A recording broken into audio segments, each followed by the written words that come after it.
नमस्ते। आज हम आपको बताएंगे आसन एक फायदे अनेक। नाम है उसका कपोतासन पिजन पोज।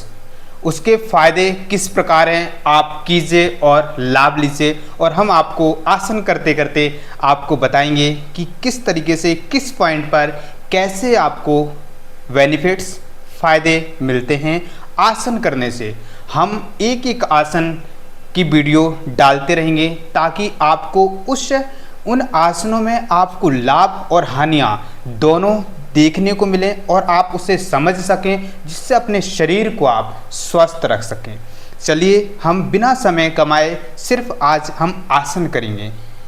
एक ही आसन है, आसन एक है, फायदे अनेक हैं। देखिए पिजन पोज के लिए आपको करना क्या है। सबसे पहले आप उसमें वार्म अप में आप बटरफ्लाई करना सीख लीजिए। इस तरीके से आपको बटरफ्लाई करना है। और बटरफ्लाई आपकी ऐसी हो कि आपकी बटरफ्लाई जो ना, बटर मीन्स तितली आपकी नीचे बैठती हो। ऐसा नहीं कि आप इस कंडीशन में हैं तो आप पिजन पोज का अभ्यास नहीं कर पाएंगे। आपकी ये जो फ्लाई है ये इस तरीके से होनी चाहिए, स्ट्रेचिंग प्रॉपर होनी चाहिए इस तरीके से। फिर आप जब यह अभ्यास करते करते अपने हिप जॉइंट्स फ्लेक्सिबल कर लेते हैं, आपका पेल्विक रीजन फ्लेक्सिबल हो जाता है, लचीला हो जाता है, तो आपका आसन इजी होने लग जाता है। देखिए अब आपको इसके बाद आसन के लिए आपको इस तरीके से बैठ जाना है। इस तरीके से यह शिथिल आसन होता है पिजन पोज की स्थिति लेने के लिए, या आप यहाँ से जा सकते हैं। देखिए पहले आप ऐसे दंडासन में बैठ जाइए रिलैक्सिंग पोजीशन में। फिर आप अपने लेफ्ट पैर को मोड़ लीजिए, हील को पेरिनियम के पास ले आइए और राइट पैर को ऐसे पीछे ले जाइए। इस तरीके से आप जाएं और फिर इसके बाद आपको अपने राइट पैर को बिल्कुल सीधा कर देना है और अपने लेफ्ट पैर को आपको सामने की ओर थोड़ा बाहर की ओर खींच के रखेंगे। ये नहीं करना है कि हाँ मेरी हील जो है पेरिनियम से ऐसी लगी हो। अगर ऐसी लगी रहेगी तो आपकी जो बेस पोजीशन है वह क्लियर नहीं होती है।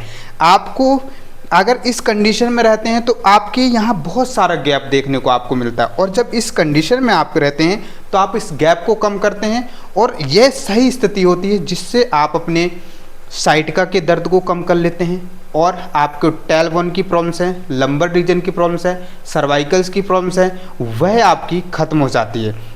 और जब आप ये बैकवर्ड बेंडिंग करेंगे, स्ट्रेच करते हैं, तो इससे आपका जो लोअर टमी का फैट होता है बहुत ज़्यादा बढ़ जाता है, जिन्हें लीवर सोरेसिस की प्रॉब्लम्स हो जाती है, बहुत ज़्यादा नीचे पेट लटकने लग जाता है। तो इस आसन को करने से आप अपने पेट को भी ठीक कर सकते हैं। और फिर जब आप ऐसे पीछे जाते हैं, इस तरीके से जब पीछे जाते हैं तो आप गर्दन को खींचते हैं, चेस्ट को खींचते हैं। तो चेस्ट खींचने से आपके लंग्स इंप्रूव होते हैं, लंग्स कैपेसिटी बढ़ती है, जिससे अस्थमा दमे की प्रॉब्लम्स आपको नहीं होती है। और जब आप लुक ऐसे बैक खींचते हैं तो जिन्हें डबल चिन्ह की प्रॉब्लम्स हो जाती है, बहुत ज़्यादा देखने को मिलता है कि डबल चिन्ह माताओं बहनों बहुत ज़्यादा ये प्रॉब्लम्स देखने को मिलती है। तो आप जब लुक ऐसे अप करते हैं तो ये डबल चिन्ह की प्रॉब्लम्स खत्म होती है, और जिन्हें थायराइड्स पैराथायराइड्स की प्रॉब्लम्स होती है वह भी धीरे धीरे सॉर्ट आउट हो जाती है, बैलेंस्ड होती है। अब इस तरीके से आपको पैर को ऐसे मोड़ना है। राइट पैर को हमने मोड़ा और राइट हाथ से ऐसे पकड़ लीजिए।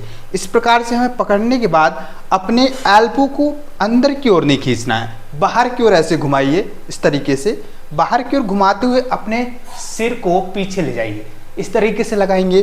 फिर आप अगर यहीं तक कर पा रहे हैं तो यहीं तक अभी कीजिए स्टार्टिंग में, फिर धीरे धीरे अपने स्थिति को सही पूर्ण स्थिति में लाने का प्रयास करेंगे। फिर दूसरा हाथ ऐसे सीधा रखते हुए हाथ को पीछे ले जाइए और ऐसे पैर को पकड़ लीजिए। पकड़ने के बाद आप अपने सिर को पंजे पर रख दीजिए और एल्बो को ऐसे जोड़ दीजिए। यह स्थिति आपकी होनी चाहिए। इसे बोलते हैं पिजन पोज, कपोतासन। यह जब इस आसन को आप करेंगे बहुत सारे आपको लाभ देखने को मिल जाएंगे। इसका काउंटर पोज, हर आसन का आपको काउंटर पोज करना अनिवार्य है। काउंटर पोज इसका शिथिल आसन। इस तरीके से आप फुल स्पाइन को स्ट्रेच कीजिए, फोरहेड जमीन पर रख दीजिए। ऐसे आपकी स्पाइन फुल स्ट्रेच हो जाती है और स्पाइन का जो भी दर्द है हल्का फुल्का वह ठीक हो जाता है। इसी प्रकार से हमें दूसरे पैर से भी आपको अभ्यास करना है। दूसरे पैर को सामने लेकर आइए, सामने वाले पैर को पीछे ले जाइए। इस तरीके से ऐसे आप ध्यान रखिएगा, अपनी वेस्ट पोजीशन सबसे मेन होती है। वेस्ट पोजीशन अगर सही है आपकी तो आप बैठ सही पाएंगे और कर भी सही पाएंगे। तो आपको इस तरीके से रहना है। अब सांसों को भरते हुए आप स्पाइन को ऐसे बैक कीजिए फ्लेक्सिबिलिटी बढ़ाने के लिए, एल्बो स्ट्रेट, फिर आप पैर ऐसे मोड़िए, फिर इसके बाद हाथ को, लेफ्ट हाथ को उठाइए, लेफ्ट पंजे को पकड़ लीजिए, फिर एल्बो बाहर की ओर लाइए, घुमाइए, शोल्डर्स मूव कीजिए और पैर को अपनी ओर खींचिए। फिर इसके बाद दूसरा हाथ लेकर जाइए, सांसें यहाँ पर नॉर्मल चलेंगी और फिर आप ऐसे खींच दीजिए और एल्बो को जोड़ दीजिए। यह स्थिति, सांसें हैं सामान्य, फिर धीरे से वापस जिस प्रकार से आप गए थे उसी प्रकार से वापस काउंटर पोज शिथिलासन। इस तरीके से आपको ऐसे रिलैक्स करना है यह शिथिलासन में, जिससे आपकी स्पाइन सेफ रहेगी, आप स्पाइन को फ्लेक्सिबल बना पाएंगे और अपनी प्रॉब्लम्स को हटा पाएंगे।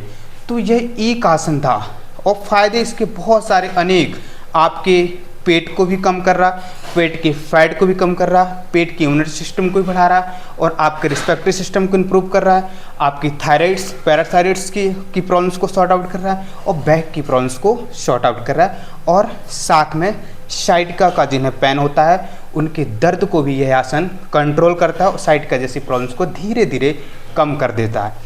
तो यह एक आसन है और फायदे इसके अनेक हैं। आप विधि पूर्वक इसका अभ्यास कीजिए और लाभ लीजिए।